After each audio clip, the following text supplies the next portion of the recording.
This video is sponsored by Squarespace, the all-in-one website platform for entrepreneurs to stand out and succeed online. Fantastic. It's that time of year again when I get to talk about horror books. Horror has always been more than ghosts and gore, though the best ones are about the former. But really, horror is more than just a stereotype. It's the literature of unease, which leans into the philosophy of dread. So I thought it would be fun to share with you 6 horror books that might frighten you or disturb you, yes, but beneath the monsters, they're asking questions. Questions that philosophers have wrestled with for centuries. What is sanity? What is knowledge? Is knowledge good or bad? And what is evil? And what happens when we finally understand too much? The first book I want to talk about is The Great God Pan by Arthur Machen. It was written in 1894. Machen's work of Gothic horror encapsulates all the elements of traditional Victorian horror, in that the evolution of scientific discovery and experiments symbolised mankind's progression into seeing beyond the veil, treading where no one has tread before, and looking somewhat behind the scenes of divine creation. The story opens with an experiment conducted by Dr. Raymond, a specialist in what he calls transcendental medicine. Now, he believes that he is capable of allowing people to cross the veil between this world and that of the ancient gods, in particular the god Pan, by operating on nerves within the human brain. He wishes someone to bear witness to what he believes will be a successful, groundbreaking experiment, and summons to his home in Wales a man called Clark to witness him operate on a 17-year-old girl called Mary, an orphan whom he rescued from the gutter, and it's very much insinuated she is more than just an orphan to him. When Clark expresses his concerns for this operation, Dr. Raymond responds, quote, "I think her life is mine, to use as I see fit." Now, very much like in the nature of Dr. Frankenstein from Mary Shelley's novel, Dr. Raymond tampers with forces beyond his capabilities and brings the ancient god Pan across the veil into this world. The horror in this tale lies not in what is seen, but what can never be unseen. Like Lovecraft after him, Machen warns that knowledge itself may be the truest form of terror. The pursuit of forbidden knowledge is the central theme of many philosophical horrors, or rather, our inability to grasp knowledge that lies beyond the human brain's capacity. The peril of overstepping natural boundaries is seen again and again, from Frankenstein to Dr. Faustus, and like Frankenstein, Machen's novella confronts the duality of human nature, how good and evil coexist. Our psychological depths present a conundrum where the imagination can form a reality, from psychologically induced illnesses and disease to aspirations and motivations. We have a veil within ourselves of reality and imagination. But where is the line? Is reality nothing more than a malleable construct open to interpretation and manipulation? And what do we truly fear if that's the case? But before we get any further, I'd like to take a moment to thank today's sponsor, which is Squarespace. So whether you're just starting out or managing a growing brand, Squarespace makes it easy for you to create a beautiful website, engage with your audience, and sell anything from products to content to time, all in one place and all on your terms. I've gone through so many iterations online, from blogging to running a business, and Squarespace has seen all sides of my online evolution. If I were to create one of my online courses, I can host that on my Squarespace website because it allows me to create members-only content for my community where I can sell access to online courses or blogs or videos and memberships, and purchases can be anything from a one-time fee to a subscription fee. And when it comes to evolving my business, I can make smarter business decisions with Squarespace's intuitive built-in analytics tools, which lets me review my website traffic, learn where to focus engagement, and track revenue from bookings, invoices, and product sales. Again, all from one place. I also run my newsletter from my Squarespace website. It makes it so easy for me to collect emails. I don't have to have multiple places where I go to, and I can make my blogs live on Squarespace. So if you're interested, check out squarespace.com for a free trial, and then when you're ready to launch, go to squarespace.com/Lady of the Library to save 10% off your first purchase of a website or domain. The next book is We Have Always Lived in the Castle by Shirley Jackson. This novel tells the tale of an 18-year-old girl, Mary Catherine Merrycat Blackwood, who lives with her older sister Constance and their ailing uncle Julian in a large house on expansive grounds. This house, as in all good horror stories, is isolated from the nearby village, and the family are very much embodiments of isolation. Constance has remained in the home for 6 years, only leaving to walk to the edge of the garden, but she wanders no further. Their uncle Julian, on the other hand, is a wheelchair user, and as such does not leave often either. Instead, he is cared for by Constance, while he obsessively writes and rewrites notes for his memoir. Now, without giving the plot away, the family have been ostracised for a crime the villagers believe Merrycat committed, but the family have settled into this strange acceptance of their isolation. Jackson's use of horror and terror is often used throughout her works to depict otherization. The concept of otherization is itself a philosophical one, used by humans to define the boundaries of the self. The concept of the self requires the existence of a constitutive other as the counterpart for defining the self. Otherness describes the qualities and characteristics attributed to individuals perceived as outside the dominant social norm, from race to sexuality, neurodiversity, gender, religion, and class. Perceiving others as others is a process rooted in human emotions, usually those of fear, disgust, and anger, and through these emotions we make abstract entities of others, thus justifying unfair or inhumane treatment of them. So after the tragic crime of the Blackwood family, a mythology evolves around the circumstances of the surviving members, and as the tension between the Blackwoods, their isolation, and the townsfolk, which is tactically inflated, we see a climax of how othering impacts the psyche of those subjected to it and those wishing to escape it. The next one may be a controversial one, but allow me to present my argument, as it were. Blood Meridian by Cormac McCarthy. Alright, so this brutally violent story of a teenage runaway in the 19th century American South is not classed as a horror book by many, and its deservingness to be included within the horror genre has been widely debated. I mean, for some, they believe the term horror is too reductive, which I also agree with. But I'm including it in here because whilst it doesn't fit our idea of horror fiction in a traditional sense, I would call it a horror adjacent, with its strong focus on violence and the grotesque.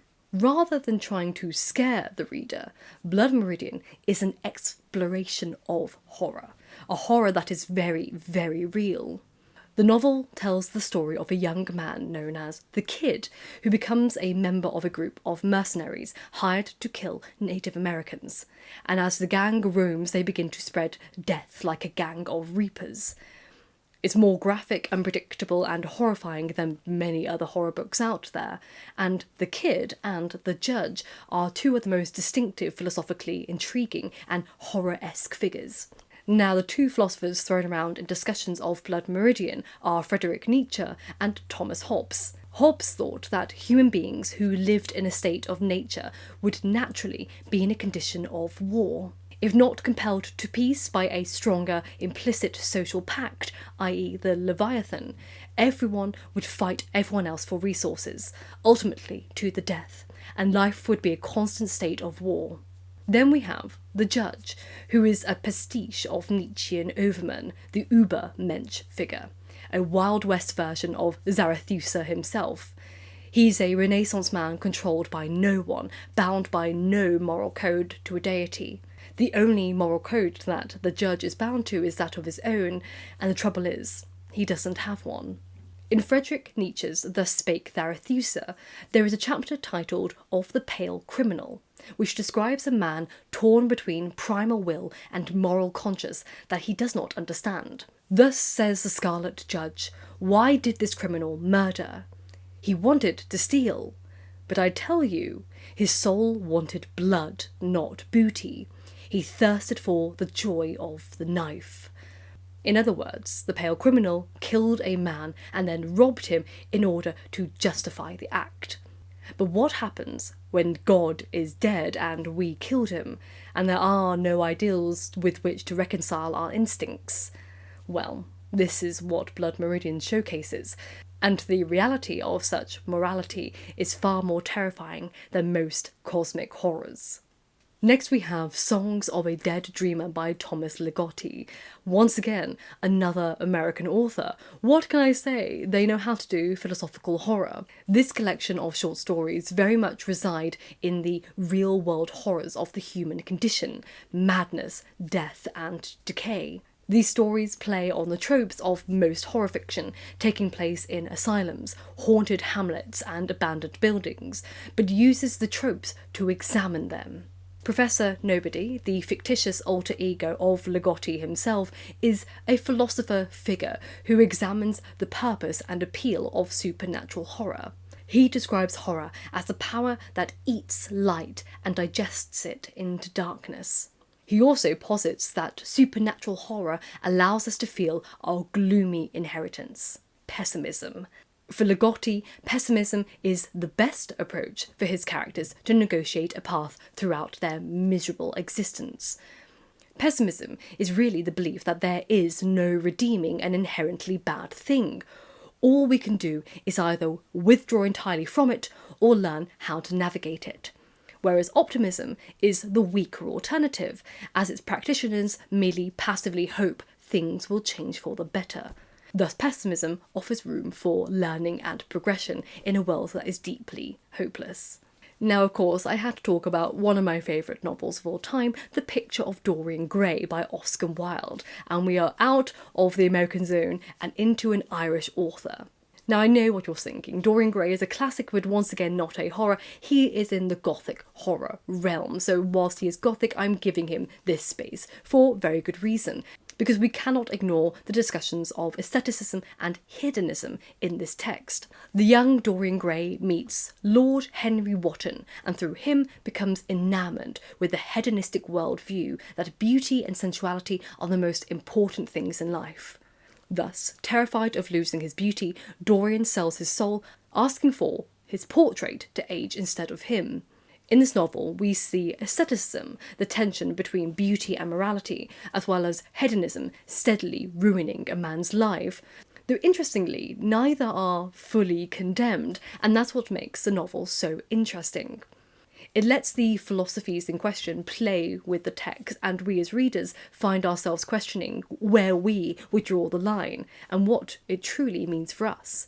It may be a horror for those inclined with the principles of Victorian morality, but for many of us, the desires of Dorian are not too dissimilar from our own, particularly in an age so obsessed with beauty and mainstream conformative aestheticism, so much so that we will do multiple procedures, operations, and filters in order to conform.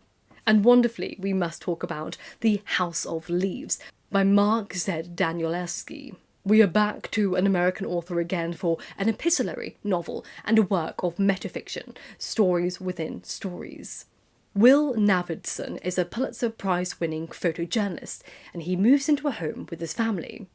But when he discovers that the house begins expanding from the inside, he begins to investigate.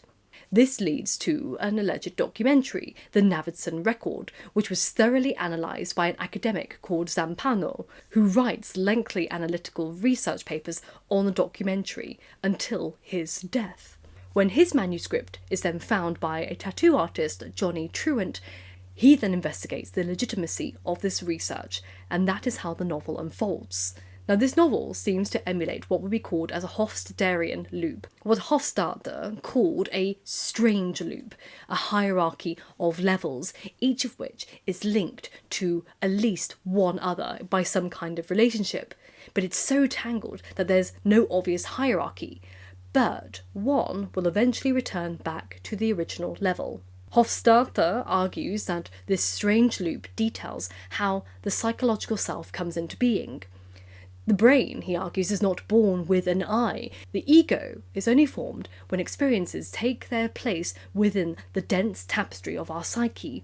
all of which usually twist back on itself to form meaning and a self.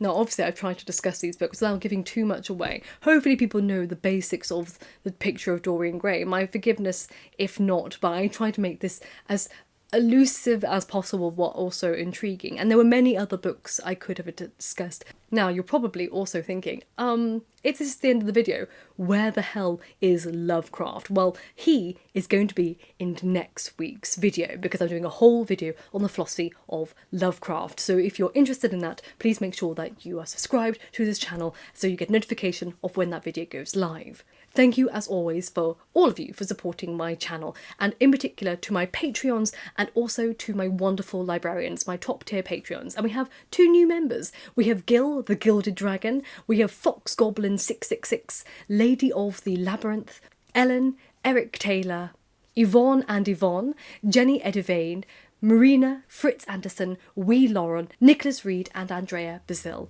Thank you ever so much, as always, for being wonderful supporters of my channel and everything about it, and I hope you are happy and healthy. And remember, books save lives, so keep reading.